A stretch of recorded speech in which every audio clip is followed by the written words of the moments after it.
चला पुढं आता आम्ही तुम्हाला दाखवतो कुठं कुठं फिरणार आहे। बबी किती एक्साइटेड आहे ना ब्लॉग करायला।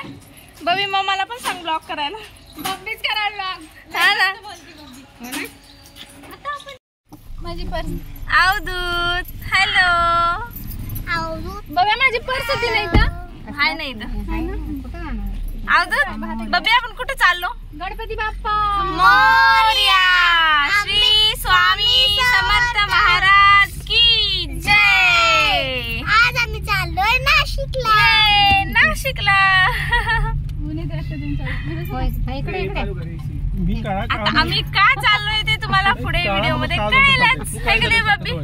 हा त्यासाठी व्हिडिओ पूर्ण बघा। ते डायपर घेतले का? हो घेतलं। त्याच्यात बघूच दादा भरून मी। आणि आमच्या अवधूतला ना इथे भाजले बाई। इस्त्री भाजली आज। अवधूतचे पप्पा इस्त्री करत होते तेव्हा त्यासाठी त्या अवधूतचे पप्पा घ्यायला थांबलेले। अवधूतला क्रीम तर तुम्हाला व्हिडिओ मध्ये कळलंच असेल की आम्ही कुठे जातोय।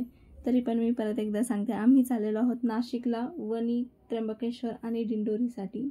कारण आम्हाला खूप दिवस झालं जायचं सुद्धा होतं आणि दीदी आणि दादा सुद्धा आलेले सुट्टीसाठी। त्यामुळे म्हणलं चला जाऊन येऊ। परत कधी होईल काय माहिती। आणि अवधूतच्या पप्पांची ती नाशिकमध्ये दुबईच्या लोकांसोबत मीटिंग सुद्धा होती म्हणून म्हणलं चला तेवढंच जाऊन येऊयात आपण सुद्धा। काय बाळ आता आम्ही थांबलेलो इथं पेट्रोल CNG भरायला। अजून आता आम्हाला एक दीड तास तरी लागेल पोहोचायला। बघू तिथनं पुढं अजून 11 वाजेपर्यंत दर्शन आहे। रोपवे सुद्धा 11 वाजेपर्यंत आहे असं म्हणलेत। बघू आता दर्शन वगैरे कसं होतं। तर ब्लॉग तर बघू रात्रीचा कसा आहे तो। लाइटिंग वगैरे तिथं असले तर चांगली येईलच। करीन मी नक्की व्हिडिओ। चला बघू। CNG आणि पेट्रोल भरून गाडीत बसलो पण काही जणांना पायाचा त्रास होत होता त्यामुळे ते थोडे बाहेर फिरत होते त्यामुळेच थांबलेलो आम्ही इथं। आणि नंतर निघालो आम्ही पण टाईमच जात नव्हता त्यामुळं। आणि थोडं राहिलेलं जवळच आलेलो आम्ही पण खूप कंटाळा आलेला त्यामुळे टाइमपाससाठी आम्ही गाणे सुद्धा लावलेले। आणि आमची अनुश्री इतकी छान डान्स करत होती ना मस्त।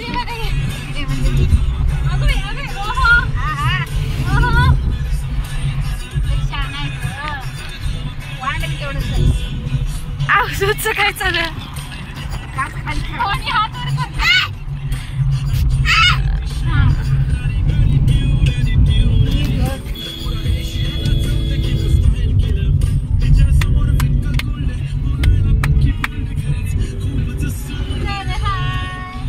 सुंदरी सुंदरी तुझं नाव काय हाय? तुझं गाव काय हाय ग?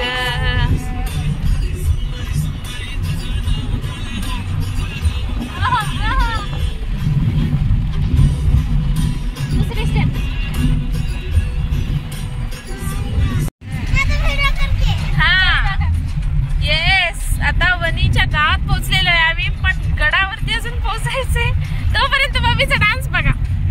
खूप छान डान्स करते ती आणि तिला आम्ही किती आई दीदीने सांगितलं तिला डान्स क्लास लावा पण त्या आता लावणार आहे तिला। खूप मस्त म्हणजे एकदम भारी डान्स करते आणि एकदम परफेक्ट प्रत्येक गाण्यावरती एकदम ज्याचे त्याचे स्टेप्स बरोबर करते ती। खरंच खूप मस्त डान्स करते ती। आणि असंच आमचा टाईमपास सुद्धा चाललेला आणि तिचं म्हणणं होतं की माझ्यासोबत तुम्ही सुद्धा नाचा म्हणून आम्ही सुद्धा तिच्यासोबत नाचत होतं। असंच काहीतरी टाईमपास कारण टाईमच जात नव्हता। खूप वेळ झाला गाडीत बसून होतो। अवधूतची सुद्धा क्रिकेट चाललेली पण अवधूतचं काहीतरी वेगळं चाललेलं। त्याचं म्हणणं होतं की त्याला खिडकी ओपन करून द्या आणि तो खिडकीतून हात बाहेर काढणार आणि खेळत बसणार म्हणून त्याला सर्दी झालेली म्हणून आम्ही देत नव्हतो पण तो खूप रडत होता म्हणून थोडीशी खिडकी ओपन करून दिली त्याला आणि हात बाहेर निघतील एवढीच ओपन करून दिली आणि तो खेळत बसला। आणि आमचा इथं जय जयकार चालू। श्री महाकाली महालक्ष्मी महासरस्वती राज राजेश्वरी आई साहेब श्री अंबा माता की जय। श्री अंबा माता की जय। श्री अंबा माता की जय।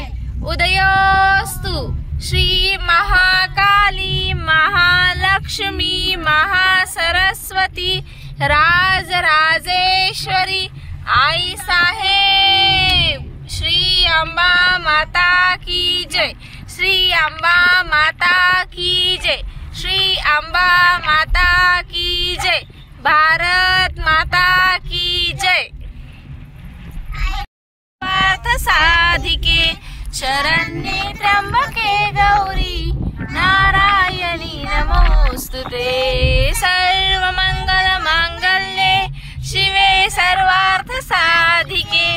शरण्ये त्र्यंबके गौरी नारायणी नमोस्तुते. आणि फायनली आम्ही गडावरती पोहोचलेलो. तिथे गाडी वगैरे पार्क केली, ओटी वगैरे घेतली, कारण आम्ही घरून काहीच घेऊन गेलो नव्हतो. म्हणलं तिथेच घ्यावी डायरेक्ट. आणि त्यांची अशी स्कीम होती की गाडी पार्क करा, ओटी घ्या आणि ओटीचेच फक्त पैसे द्या, पार्किंगचे पैसे द्यायचे नव्हते. म्हणून तिथेच ओटी घेतली, तिथेच गाडी पार्क केली आणि एकदम सेफली गाडीसुद्धा पार्क झाली. कारण आम्हाला वरती चढून दर्शन घेऊन खालती यायला खूप वेळ झाला असता. म्हणून मला इथं तिथं गाडी लावण्यापेक्षा इथं सेफ राहील इथंच लावू. आणि इथं ओटीचं सामान इतकं महाग होतं की एक ती बुट्टी आहे ना, ती आम्हाला ती 350ला सांगत होते. आम्ही छोटी मोठी बार्गेनिंग करून कमी ह्याच्यामध्ये घेतली, पण जरा जास्तच रेट होते तिथं. आणि नारळसुद्धा त्यांनी व्यवस्थित ठेवले नव्हते, काही बिन पाण्याचे होते.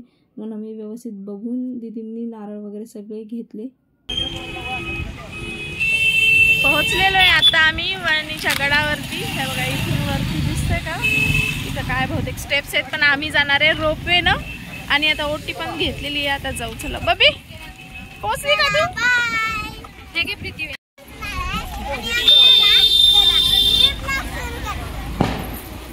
बबीचं नवीन चॅनल उघडलंय बबीनं. हा, इथून या कमानीतून आत म्हणले ते.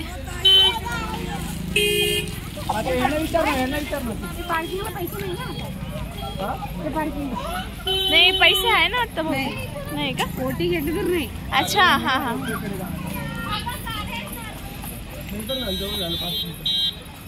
हा आहे ना. हे काय तिकीट घर हेच.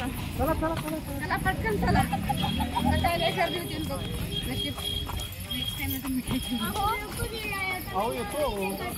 आम्ही जाणार आहे रोपेनं. आणि आता हे गेलेले तिकीट काढायला. आता बघू अजून किती वेळ लागतो. रोपेनं जास्त वेळ नाही लागणार म्हणून गेलो, बघू आता. आणि हे जे वरती दिसतंय, आम्हाला वाटलं हेच मंदिर आहे, पण खरं तर ते मंदिर नव्हतं, तो रोपवे जाणारा मार्ग होता. आणि बघा गर्दी काहीच नव्हती, खरंच काहीच नव्हती. आम्हाला वाटलं आम्हीच लास्ट आहोत, पण आतमध्ये गेल्यावर बापरे इतकी गर्दी होती. म्हणजे आमच्या मागून येणारे माणसंसुद्धा भरपूर होते आणि आमच्या पुढेसुद्धा भरपूर लाईन होती. आम्हाला वाटलं आता दर्शन होतं की नाही लवकर, काय माहिती या मुलांना घेऊन. पण दर्शन पण मस्त झालं. आणि अवधूत आणि अवधूतच्या दिदूचं इथे खेळणं कसं चाललं आहे बघा. आणि आम्ही जसं आत एंटर केलं, तिथं तिकीट वगैरे काढलं आणि आत एंट्री घेतली रोपवेकडे जाण्यासाठी. तिथे इतके छान छान स्टॉल्स वगैरे होते ना, खूप छान होते, पण जरा महाग होतं. पण आम्ही काही घेतलं नाही, नुसतंच बघितलं. आणि वरती इथं कोणत्या रूम्स होत्या काही माहिती नाही आम्हाला, भक्त निवास होते का काय होते तेवढं आम्हाला चौकशी करायला टाईमसुद्धा नव्हता. आम्ही खूप एक्सायटेड होतो वरती जाण्यासाठी आणि रोपवे बघण्यासाठी. तिथला रोपवे काही वेगळाच आहे, त्यामुळेच तर रोपवे बघण्यासाठी सुद्धा आम्ही एक्सायटेड होतो. आणि मेन म्हणजे देवीचं दर्शन व्हावं हीच एक इच्छा होती, आणि ते पण खूप छान व्हावं हे सुद्धा वाटत होतं. आणि खरंच तसंच झालं, देवीचं दर्शनसुद्धा खूप मस्त झालं. आणि आम्ही बघा इथं कसं पळत आहोत, लोकांच्या पुढे पुढे जातो आहे. पण काय अवधूतसुद्धा इतका एक्सायटेड होता की त्याला चालायचं होतं, पण आता त्याला चालणं होणार नाही म्हणून आम्ही पटकन त्याला उचलून घेऊन गेलो. स्टेप आहे खाली. गणपती बाप्पा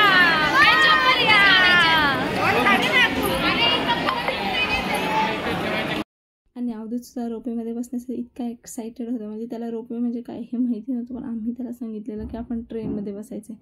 आणि तो ह्याच्या आधी ट्रेनमध्ये बसला, त्यामुळे तो खूप एक्सायटेड होता. आणि अनुश्री बघा किती छान, तिला ना व्लॉगमध्ये येण्यासाठी खूप ती एक्सायटेड असते. आणि आमच्या पुढं बघा इतकी भरपूर गर्दी होती आणि रोपवेसाठी सुद्धा भरपूर लाईन होत्या. पण नंबर लवकर लागले, कारण रोपवेमध्ये एकत्र 60 लोक बसू शकतात, म्हणजे 60 पीपल्स बसू शकतात. म्हणजे एका डब्यामध्ये 10 जण बसतात, असे 6 डबे होते, म्हणजे 60 लोक तिथे बसत होते. आणि अवधूत बघा किती एक्सायटेड होता त्या रोपवेला बघायला. म्हणजे मी या रोपवेमध्ये अशा रोपवेमध्ये पहिल्यांदाच बसणार होते. म्हणजे मी केबल रोपवेमध्ये बसली आहे, पण अशा रोपवेमध्ये कधीच नाही बसली. आणि मला वाटतं हे फक्त इथंच असेल, अजून कुठे असेल तर मला कमेंटमध्ये नक्की सांगा. आणि आमचा आता नंबर येणार होता रोपवेमध्ये बसायसाठी, आम्ही त्या लाईनमध्ये लागलेलो, पण रोपवे येण्यासाठी आम्ही थांबलेलो. आणि अवधूतची बघा मस्ती किती चाललेली रोपवेमध्ये बसल्यावरती.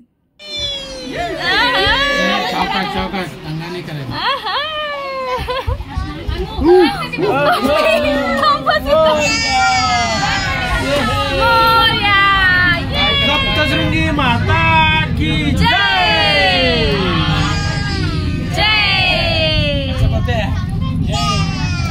आणि वरती रोपवे वेळ गेल्यावरती असा काही खालचा व्ह्यू दिसत होता. मला तर खरंच खूप भीती वाटत होती आणि दीदींना सुद्धा वाटत होती, पण मी दाखवत नव्हते आणि दीदी दाखवत होते, एवढंच काही तो फरक. पण खरंच खूप भीती वाटत होती. म्हणजे प्लेनमध्ये वगैरे सुद्धा बसली मी तरीसुद्धा इतक्या उंचवरती आल्यावरती कुणाला सुद्धा भीती ऑफकोर्स वाटणारच ना, तशी मला सुद्धा वाटत होती. पण व्ह्यू खूप कमाल दिसत होता आणि फायनली आम्ही गडावरती जात होतो याची एक्साइटमेंट तर होतीच. आणि फायनली आम्ही गडावरती आलेलो आणि तिथंसुद्धा लाईनच होती, प्रचंड गर्दी होती, खूप म्हणजे खूप गर्दी होती. आणि देवीचं दर्शन तर आम्हाला लाईनमध्ये उभारल्याच होत होतं, पण समोर जाऊन दर्शन घेण्यामध्ये जी काही म्हणजे समाधान आहे ते वेगळंच असतं. पण देवीची मूर्ती इतकी छान दिसत होती ना. पण आज देवीला त्यांनी केशरी कलरची साडी म्हणजे येलो कलरची साडी नेसलेली, त्यामुळे ती उठून दिसत नव्हती. जर त्यांनी निळ्या किंवा ग्रीन कलरची साडी नेसली असती ना, खरंच खूप भारी दिसली असती. पण देवीच्या डोळ्यात बघितलं नाही की वेगळं समाधान वाटत होतं. दर्शन वगैरे आमचं खूप मस्त झालं. त्यानंतर आम्ही गेलो जेवायला, म्हणजे गड उतरलो आणि तिथंच जवळच्या जवळ हे हॉटेल होतं, तिथंच जेवायला गेलो. आणि अनुश्री बघा इथे काहीतरी सांगत होती, पण बॅकग्राऊंडला आवाज खूप होता म्हणून मी तो म्यूट केला. आता व्यवस्थित येईल, ऐका ती काय म्हणते. झोपायला हॉटेलला शिरोली नाही, नाशिकला. येस. अवधूत तू भात खाणार ना? ए अवधूत वरण भात खाणार ना? बलून नको जाऊ आणायला. जेवणाची ऑर्डर दिलेली तोपर्यंत आम्ही स्टार्टर मागवलेलं. स्टार्टरमध्ये आम्ही मागवलेलं हे मंचाव सूप, जे की अवधूतला पण खूप आवडत होतं आणि त्याला खाण्यासाठी तो किती धडपडत होता बघा. छान आहे. अहो त्याला मी चेअर दिलेली ना, चेअरवर बसवून त्याला. बब्बी मग मस्त असं आमचं जेवण झाल्याने हॉटेलच्या साईडलाच हे इतकी छान बाग होती फुलांची. आम्ही जर सकाळी आलो असतो ना, खरंच मी खूप छान भरपूर फोटोज काढले असते, पण काय करणार आम्ही उशिरा आलेलो.